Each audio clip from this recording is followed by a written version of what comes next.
ನಮಸ್ಕಾರ ವೀಕ್ಷಕರೇ, ನಾನು ನಿಮ್ಮ ಯುವರಾಜ್ ಗೌಡ ಮಿರ್ಜಿ ಮಾತಾಡ್ತಾ ಇರೋದು. ರಮೇಶ್ ಜಾರಕಿಹೊಳಿ ಮತ್ತು ಲಕ್ಷ್ಮಣ ಸವದಿ ಮಧ್ಯೆ ಮುಸುಕಿನ ಗುದ್ದಾಟ ನಡೀತಾ ಇತ್ತಂತೆ. ಈ ಮುಸುಕಿನ ಗುದ್ದಾಟಕ್ಕೆ ತೆರೆ ಎಳೆದು ನಾನು ಓಪನ್ ಆಗಿ ಗುದ್ದಾಟ ಮಾಡ್ತೀನಿ ಅಂತ ರಮೇಶ್ ಜಾರಕಿಹೊಳಿ ಸ್ಟೇಟ್ಮೆಂಟ್ ಕೊಟ್ಟಿರುವಂತದನ್ನ ನಿಮಗೆ ಪ್ರೂಫ್ ಸಮೇತ ಸಾಕ್ಷಿ ಸಮೇತ ನಾನು ತೋರಿಸ್ತೀನಿ. ಓಕೆನಾ? ಅಂದ್ರೆ ಹಿಂದೆ ಎಲ್ಲ ಯಾವ ರೀತಿ ಮುಸುಕಿನ ಗುದ್ದಾಟ, ರಾಜಕೀಯವಾಗಿ ಮುಸುಕಿನ ಗುದ್ದಾಟಗಳನ್ನ ರಮೇಶ್ ಜಾರಕಿಹೊಳಿ ಮಾಡ್ತಾ ಇದ್ರು ಲಕ್ಷ್ಮಣ ಸವದಿ ಅವರ ಜೊತೆಗೆ ಅಂತಕ್ಕಂಥದ್ದು ಕೇಳಿ ಬರ್ತಾ ಇತ್ತು.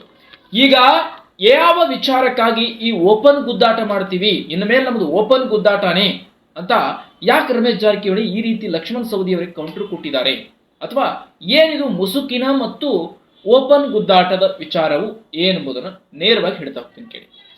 ನಿಮಗೆ ಗೊತ್ತಿರಬೇಕು, ಲಕ್ಷ್ಮಣ ಸವದಿಯ ಕ್ಷೇತ್ರ ಅಥಣಿಯಲ್ಲಿ. ಸೊ ಈ ರಮೇಶ್ ಜಾರಕಿಹೊಳಿ ಅಥವಾ ಹೊರಗಿನವರು ಮಾತನಾಡದೇ ಇರುವ ಹಾಗೆ ಒಂದು ಕಾಯ್ದೆಯನ್ನ ಅವರು ತಗೊಂಡು ಬಂದಿದ್ದಾರೆ. ಹಾಗಾಗಿ ರಮೇಶ್ ಜಾರಕಿಹೊಳಿ ಅವರಿಗೆ ಮಾತನಾಡಲಿಕ್ಕೆ ಅವಕಾಶ ಸಿಗೋದಿಲ್ಲ.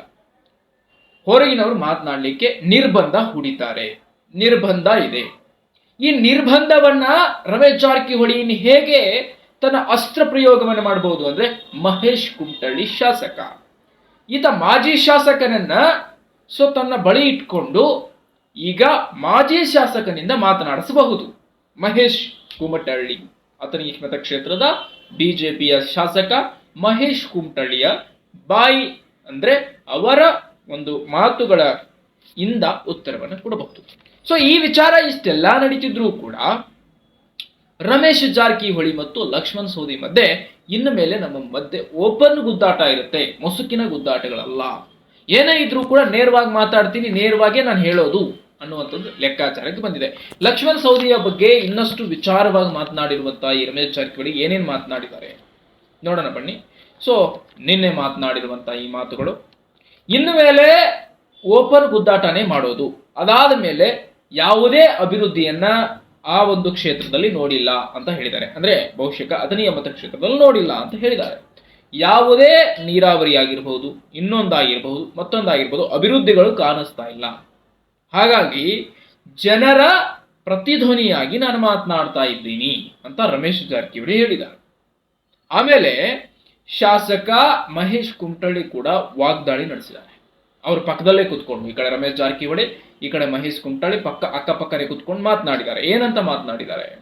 ಅಥಣಿಯಲ್ಲಿ ಅಭಿವೃದ್ಧಿ ಇಲ್ಲ, ಅಥಣಿಯಲ್ಲಿ ಯಾವುದೇ ಅಭಿವೃದ್ಧಿಗಳು ಕಾಣಿಸ್ತಾ ಇಲ್ಲ. ಆಮೇಲೆ ಮೊನ್ನೊಂದು ಘಟನೆ ನಡೀತಲ್ಲ, ಇದು ಹಲ್ಲೆ ಮಾಡಿದ್ರು ಅದು ಇದು ಅಂತ, ಈ ರೀತಿ ಬಹಳ ನಡೀತಾ ಇದೆ. ಇದು ಬಹುಶೇಕ ಬೇರೆ ಬೇರೆ ಬಿಹಾರ ಆಗ್ಲಿಕ್ಕೆ ಹೊರಟಿದೆ ಅನ್ನುವಂಥದ್ದನ್ನು ಕೂಡ ಮಹೇಶ್ ಕುಮಟಳ್ಳಿ ಮಾತನಾಡಿದ್ರು ಹಿಂದೆ. ಸೊ ಈ ಸಂದರ್ಭದಲ್ಲೂ ಕೂಡ ಆ ಒಂದು ನೆನಪನ್ನ ಮಾಡ್ಕೊಳ್ತಾರೆ. ಅಂದ್ರೆ ಅಥಣಿಯಲ್ಲಿ ನಡೀತಾ ಇರೋದು ಏನೇನು, ಲಕ್ಷ್ಮಣ ಸವದಿಯ ವಿರುದ್ಧ ಅವರು ಯಾವ ರೀತಿ ಬ್ರಹ್ಮಾಸ್ತ್ರಗಳನ್ನ ಉಪಯೋಗಿಸ್ಕೊಳ್ತಾ ಇದ್ದಾರೆ ಈ ಸಂದರ್ಭದಲ್ಲಿ ಅನ್ನೋದು ಕೂಡ ಇಲ್ಲಿ ಎದ್ದು ಕಾಣಿಸುತ್ತೆ. ಯಾಕಂದ್ರೆ ಸಿಕ್ಕಾಗ ಉಪಯೋಗ ಮಾಡ್ಕೊಳ್ಳೋದು ರಾಜಕೀಯ ಒಂದು ತಂತ್ರವಾಗಿದೆ.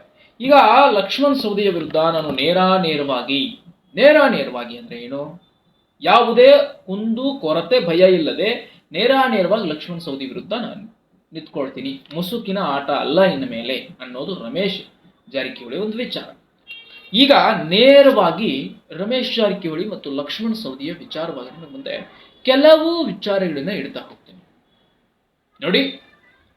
ರಮೇಶ್ ಜಾರಕಿಹೊಳಿ ಅಂದಾಗ ಬಿಜೆಪಿಯಲ್ಲಿ ತನ್ನದೇ ಆದ ಪ್ರಾಬಲ್ಯತೆ ಅನ್ನ ಹುಟ್ಟಾಕಿರುವಂತ ಒಬ್ಬ ಬಿಜೆಪಿಯ ಶಾಸಕ ನಾಯಕ ರಮೇಶ್ ಜಾರಕಿಹೊಳಿ.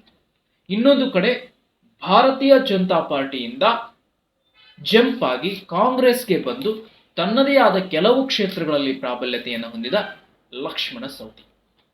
ಇವರಿಬ್ಬರ ಮಧ್ಯೆ ಗೆಲ್ಲೋದು ಯಾರ್ಯಾರು, ಯಾವ್ಯಾವಾಗ ನೋಡಿ. ಇನ್ನಷ್ಟು ಕೆಲವು ಕ್ಷೇತ್ರಗಳನ್ನ ಹೇಗಾದ್ರೂ ಮಾಡಿ ತನ್ನ ಪತ್ತಡಕೆಗೆ ತೆಗೆದುಕೊಳ್ಬೇಕು ಅನ್ನೋದು ಲಕ್ಷ್ಮಣ ಸವದಿಯ ಲೆಕ್ಕಾಚಾರ ನಡೀತಾ ಇದೆ. ಕಾಗವಾಡ ಮತಕ್ಷೇತ್ರ, ಸೊ ಇನ್ನೊಂದು ಇದೆ, ಈ ಕಡೆ ಹೇಳಿಕ್ಕೆ ಹೋಗಲ್ಲ.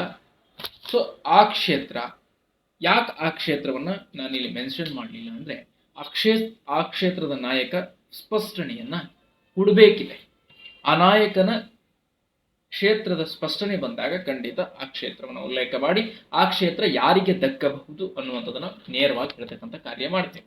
ಅದು ಅಥಣಿಯ ಪಕ್ಕದಲ್ಲಿರ್ತಕ್ಕಂಥ ಒಂದು ಕ್ಷೇತ್ರ. ಆಯ್ತಾ?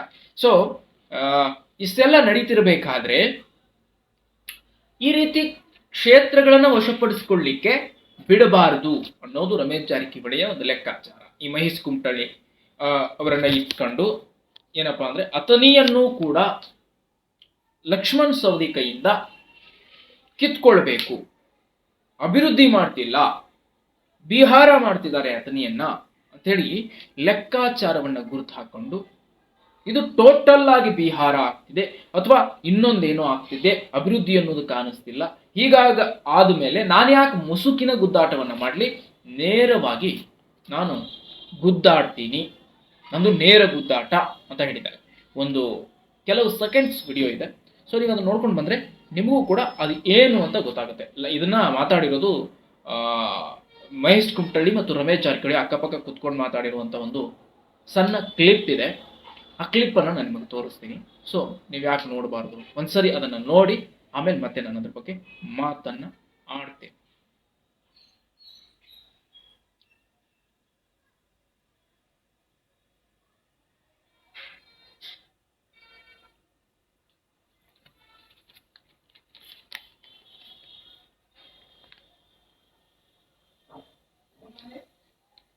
ನೋಡಿದ್ರಲ್ಲ, ಇನ್ನು ಮೇಲೆ ಮುಸುಕಿನ ಗುದ್ದಾಟ ಅಲ್ಲ, ಇನ್ನು ಮೇಲೆ ಓಪನ್ ಗುದ್ದಾಟನೇ ಅಂತ ಹೇಳಿದ್ದಾರೆ.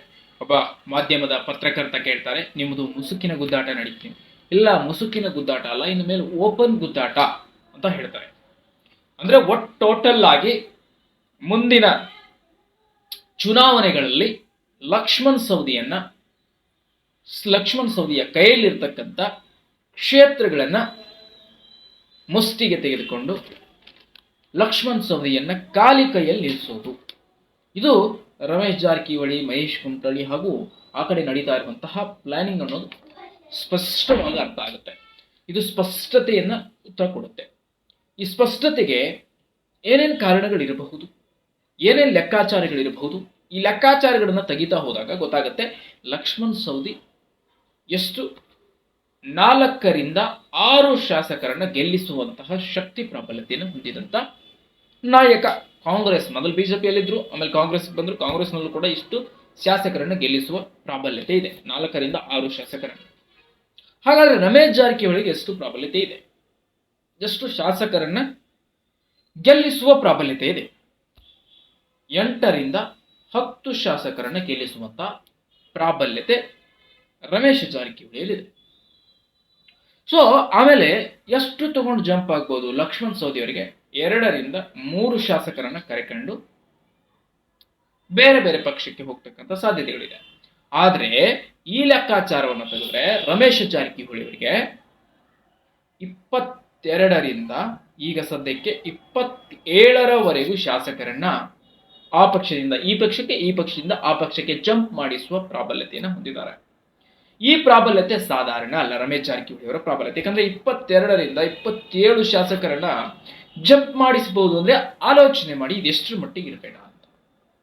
2-3 ಅಂತೂ ನಾವು ಕಾಮನ್ ಆಗಿ ಒಬ್ಬ ನಾಯಕ ಅಂತಂದಾಗ ಅವರನ್ನ ಪ್ರೀತಿಸುವಂತ 1-2 ಸ್ನೇಹಿತರು ಆ ಕಡೆ ಈ ಕಡೆ ಜಂಪ್ ಆಗೋದು. ಆದ್ರೆ 22-27 ಅಂದ್ರೆ ಸಾಮಾನ್ಯದ ಸಂಖ್ಯೆ ಅಲ್ಲ. ಪಕ್ಷವನ್ನೇ ಏಳು ಮಾಡುವಂತಹ ನಿರ್ಧಾರಗಳನ್ನ ತೆಗೆದುಕೊಳ್ತಕ್ಕಂಥದ್ದು ರಮೇಶ್ ಜಾರಕಿಹೊಳಿಯಲ್ಲಿ ಪ್ರಾಬಲ್ಯತೆ ಎದ್ದು ಕಾಣಿಸುತ್ತೆ. ಅಂದ್ರೆ 22-27 ಶಾಸಕರನ್ನ ಅದಲಿ ಬದಲು ಮಾಡಬಹುದು, ಬೇರೆ ಪಕ್ಷಕ್ಕೆ ಕರ್ಕೊಂಡು ಹೋಗ್ಬೋದು. ಅಂದ್ರೆ ಮೆಜಾರಿಟಿಯನ್ನು ಕೂಡ ತಲ್ಲಣ ಮಾಡಬಹುದು, ಅಧಿಕಾರವನ್ನ ತಳಗಿಳಿಸ್ಬಿಡಬಹುದು, ಕೂತಂತಹ ಮುಖ್ಯಮಂತ್ರಿಯನ್ನ ಕೆಳಗಿಳಿಸುವ ಕೆಪಾಸಿಟಿ ರಮೇಶ್ ಜಾರಕಿಹೊಳಿ ಅವರಿಗಿದೆ. ಅಷ್ಟು ವೇರಿಯೇಷನ್ ಇಲ್ಲಿ ಕಾಣಿಸುತ್ತೆ ಸೌದಿಗೂ ಮತ್ತು ಇಲ್ಲರ ಜಾರಕಿಹೊಳಿಗೂ. ಯಾಕಂದ್ರೆ ಅವರ ಪ್ರಾಬಲ್ಯತೆಗೂ ಇವರು ಪ್ರಾಬಲ್ಯತೆಗೂ ಬಹಳ ಪೇರು ಅಥವಾ ವೇರಿಯೇಷನ್ ಅಂತೀವಲ್ಲ ಅದು ಕಾಣಿಸುತ್ತಿದೆ. ಸೊ ಅದ್ರ ಬಗ್ಗೆ ಕೂಡ ಮತ್ತಷ್ಟು ಮಾಹಿತಿಗಳನ್ನು ಲಭ್ಯಪಡಿಸ್ತೀನಿ. ಆದ್ರೆ ನೀವು ನೋಡಿದ್ರಲ್ಲ, ಇನ್ನು ಮೇಲೆ ಓಪನ್ ಗುದ್ದಾಟ ಅಂತ ರಮೇಶ್ ಜಾರಕಿಹೊಳಿ ಹೇಳಿದ್ದಾರೆ. ಸೊ ಏನೇನು ಗುದ್ದಾಟಗಳು ನಡೆಯುತ್ತೆ ರಾಜ್ಯಕ್ಕೆ ಮತ್ತಷ್ಟು ಸುದ್ದಿಗಳೊಂದಿಗೆ ನಿಮ್ಮನ್ನು ಭೇಟಿ ಮಾಡ್ತೀನಿ. ಮತ್ತಷ್ಟು ಮುಂದಿನ ವಿಡಿಯೋಗಳಲ್ಲಿ ಭೇಟಿಯಾಗೋಣ.